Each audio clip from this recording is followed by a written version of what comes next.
We divide 934 by 5 in a long division method. 5 times 1 is 5. On subtracting we get 4. So now we put down this 3 and it is 43. 5 times 8 is 40. On subtracting we get 3. So again we put down this 4 and it is 34. 5 times 6 is 30. On subtracting we get 4. So now we have no any other number to put it down.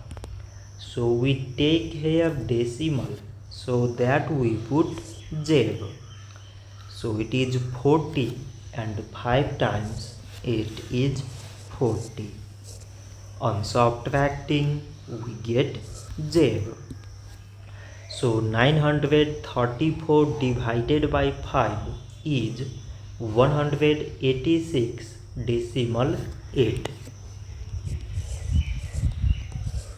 So this much for today and thanks for watching.